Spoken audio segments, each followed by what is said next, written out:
కొన్ని వర్గాలను తొక్కేసే విధంగా, కొన్ని వర్గాలను పక్కన పెట్టే విధంగా సంస్కరణ జరిగితే అది సంస్కరణ కాదు, దానివల్ల అల్టిమేట్గా వచ్చేది చెడు తప్ప మంచి జరగదు. ఈ మాట ఎందుకంటా ఉన్నా అంటే, మన దేశం నిజంగా కూడా ఒక వైవిధ్యభరితమైన దేశం. ఒకవైపు ప్రపంచంలోనే అతిపెద్ద కుబేరుడు మన దేశం వాడే, ప్రపంచంలోనే అతిపెద్ద కుబేరుడు మన దేశం వాడే. అట్లాగే ప్రపంచంలో ఉన్న అత్యంత పేదరికం ఎక్కడుంది ప్రపంచంలో అంటే, కోవిడ్ తర్వాత ఒక లెక్క తీస్తే ఆఫ్రికాలో లేదు. అత్యధిక పేదలున్న దేశం ఏది అంటే మన భారతదేశం. అంటే ప్రపంచ కుబేరుడు మన దగ్గరనే ఉన్నాడు, ప్రపంచంలో పేదరికం అత్యధికంగా ఎక్కడుందంటే మన దేశంలోనే ఉంది. ఇది వాస్తవం. అంటే అందుకే నేను అన్నది వైవిధ్యభరితం అని.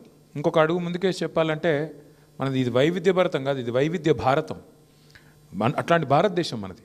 అట్లాంటి ఈ దేశంలో మరి సింహభాగం ప్రజలు, అధిక శాతం ప్రజలు పేదరికానికి దిగువ ఉన్నారని ప్రభుత్వాలే చెప్తున్నాయి. ఇప్పుడు ఉదాహరణకు తెలంగాణ తీసుకోండి.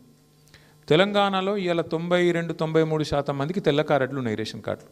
తెల్ల కార్డు అంటే ఏంది? BPL, below poverty line. మరి 92-93% బిలో పావర్టీ లైన్ ఉన్నారని మనమే ఒప్పుకుంటూ ప్రభుత్వాలే ధృవీకరణ ఇస్తూ, మరొక వైపు మనం తెచ్చే సంస్కరణలు ఎట్టుండాలా? వాళ్ళను కడుపులో పెట్టుకుని చూసుకునే విధంగా ఉండాలి. అమెరికా ఫలానా చేసింది, లేదా ఐరోపా ఖండంలో ఫలానా చేసినారు సంస్కరణ, అది యథాతథంగా మనకున్న ఫ్రీ ట్రేడ్ ఒప్పందమో లేకపోతే ఇంకో ఒప్పందమో, దానివల్ల మనం కూడా చేయాల్సిన ఒత్తిడి ఉంది అని మన మీద రుద్దితే ఎట్లా కుదురుతుంది? మన దేశం యొక్క తలసరి ఆదాయం $2,400 డాలర్ల పరిమాణంలో మాట్లాడుకుంటే, అమెరికా యొక్క తలసరి ఆదాయం $86,000. నక్కకు నాగలోకి అనుకున్నంత తేడా ఉంది. మరి అక్కడ జరిగింది ఇక్కడ జరగాలంటే, అక్కడ అమలు చేసే సంస్కరణ ఇక్కడ కూడా అమలు కావాలంటే ఎట్లయితుంది?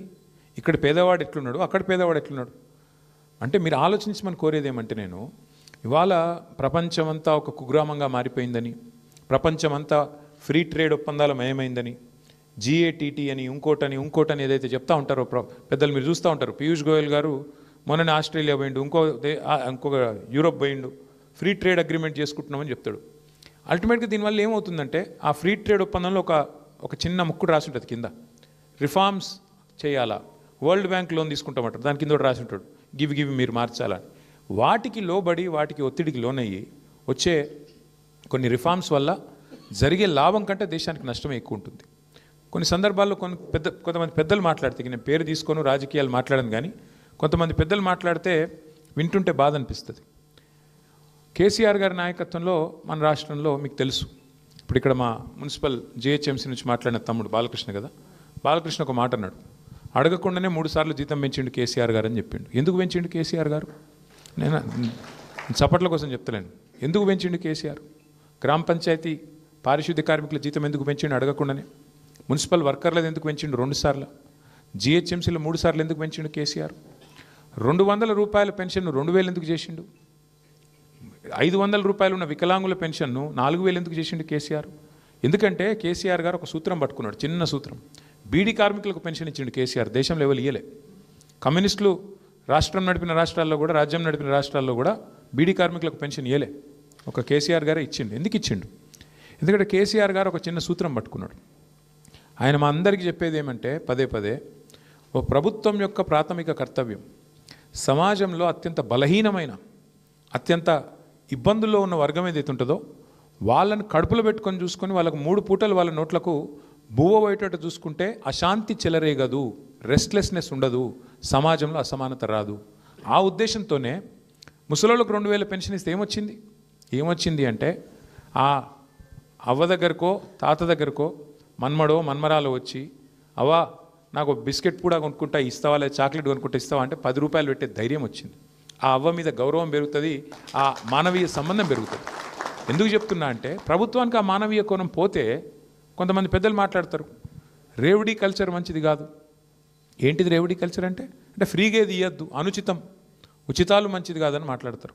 మళ్ళీ వాళ్ళే అవసరం పడ్డప్పుడు ఎలక్షన్లో గెలిచేందుకు మాత్రం 1,21,00,000 మందికి ఎలక్షన్కు 4 రోజుల ముందు 10,000 రూపాయలు మహిళల ఖాతాలు వేసారు మన బీహార్లో. అంటే ఏ ఎండకా గొడుగు, అవసరం పడితే ఒక తీరుగా, అవసరం లేకపోతే ఇంకో తీరుగా, ఇంత దుర్మార్గంగా ఈ దేశంలో మన ప్రాధాన్యాలు, మన విధానాలు ఉన్నాయి. ఇదంతా మీకు ఎందుకు చెప్తా ఉన్నా అంటే, ఈ దేశంలోని సామాజిక స్థితిగతులు, ఈ దేశంలో ఉండే వివిధ వర్గాల అభిప్రాయాలు తీసుకోకుండా ఏ చట్టం తెచ్చినా ఖచ్చితంగా నిర్ద్వందంగా దాన్ని ప్రతిఘటించాల్సిన బాధ్యత మనందరి మీద ఉన్నది. అందులో రెండో అభిప్రాయం ఎవరికి ఉండాల్సిన అవసరం లేదు. ముఖ్యంగా ఈ దేశంలో ఇప్పుడు ఇందాక శ్రీనివాస్ గౌడ్ గారు ఒక మాట అన్నారు. ప్రభుత్వ ఉద్యోగాలు ఎంత ఉంటాయి, పెన్షనర్లు కానీ లేకపోతే మొత్తం ఇప్పుడు ఉద్యోగాల్లో ఉన్నవాళ్ళు కానీ, అది డైరెక్ట్ ఎంప్లాయ్మెంట్ కానీ కాంట్రాక్ట్ కానీ అవుట్సోర్సింగ్ కానీ, పర్సెంటేజ్ ఆఫ్ పాపులేషన్ తీసుకుంటే మనది 4 కోట్ల జనాభా. మొత్తం ఉద్యోగుల సంఖ్య కాంట్రాక్టు అవుట్సోర్సింగ్ రెగ్యులర్ అంతా కలిపితే కూడా 7-7.5 లక్షలు ఉంటారు కావచ్చు, లేదా అంతే కదా, ఓ 2-2.5% మధ్యలో ఉంటారు. మరి ప్రైవేట్ రంగంలో ఉన్న వాళ్ళు ఎంతమంది ఉంటారు? 10-15, కొన్ని దగ్గర పారిశ్రామికీకరణ బాగా జరిగితే 20% దాకా ఉన్న పరిస్థితి ఉంటుంది. మిగతా వాళ్ళు అసంఘటిత రంగంలో ఉంటారు. కొంతమంది వ్యవసాయ ఆధారిత పరిశ్రమల మీద ఆధారపడి ఉంటారు. అంటే ఈ ఫండమెంటల్ అండర్స్టాండింగ్ లేకపోతే, ఈ ప్రాథమిక అవగాహన లేకపోతే చట్టాల్లో మానవీయ కోణం లోపిస్తుంది. ఉదాహరణకి నేను ఒక మాట మీకు చెప్పాలి. మన సిరిసిల్ల, నేను ఎక్కడి నుంచి అయితే ప్రాతినిధ్యం వహిస్తున్నాను, మా సిరిసిల్లలో నేత కార్మికులు ఉంటారు. విపరీతమైన ఆత్మహత్యలు జరిగేది. వారంలో ఒకసారి అయితే 2005-6లో ఆనాడు ఒకటే వారంలో 10 మంది చచ్చిపోయారు ఆత్మహత్యలు. అరే ఇది ఏంది అని చెప్పి కేసీఆర్ గారు ఆనాడు ఓ 50 లక్షల రూపాయలు మా పార్టీ నుంచి ఇచ్చి ఒక చిన్న మైక్రో లోన్స్, అంటే interest free loans, micro loans అక్కడ పద్మశాలి కమ్యూనిటీకి అప్పచెప్పి మీరు కాపాడండి అయ్యా తెలంగాణ వచ్చేదాకా, వచ్చినాక నేను చూసుకుంటా కానీ అప్పటిదాకా కాపాడండి, వాళ్ళు చావకుండా చూసుకోండి అని చెప్పి వాళ్ళకు ఒక 50 లక్షల రూపాయలు. అంటే 50 లక్షలు పెద్ద మొత్తం అని కాదు 2005-6లో, కానీ 50 లక్షలకు ప్రతిపక్షం ఇస్తే ప్రభుత్వం కనీసం ఒక 500 కోట్లు ఇస్తుందేమో అని ఒక ఆశ, కనీసం సిగ్గొస్తుందేమో అని ఒక ఆశ, దానికోసం చేసినాం.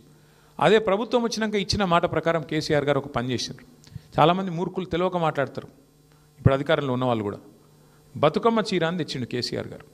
బతుకమ్మ చీరకు ఓట్లకు లింక్ లేదు, బతుకమ్మ చీర మేము మేనిఫెస్టోలో ఇచ్చిన మాట కూడా కాదు. ఎందుకు తెచ్చిండు కేసీఆర్ గారు? బతుకమ్మ చీర అంటే ఇటు ఆడబిడ్డకేమో బతుకమ్మ సందర్భంగా ఒక కానుక, చిన్న కానుక, అదేం పెద్ద పట్టు చీర కాదు, అదేం నువ్వు లక్షల రూపాయలు విలువ చేసేది కాదు, కానీ ఒక పుట్టింటోళ్ళు ఒక చిన్న కానుక పెట్టిన ఆడపిల్లలు ఎట్లయితే మురిసిపోతారో అట్లా ఒక చిన్న కానుక. అట్లాగే అదే బతుకమ్మ ఇటు నేత కార్మికుడికి బతుకునిచ్చే చీర కావాలి అనే ఉద్దేశంతో అప్పటిదాకా 7-8 వేలు పిలిచి మాట్లాడిండు కార్మికులను కేసీఆర్ గారు స్వయంగా ముఖ్యమంత్రిగా.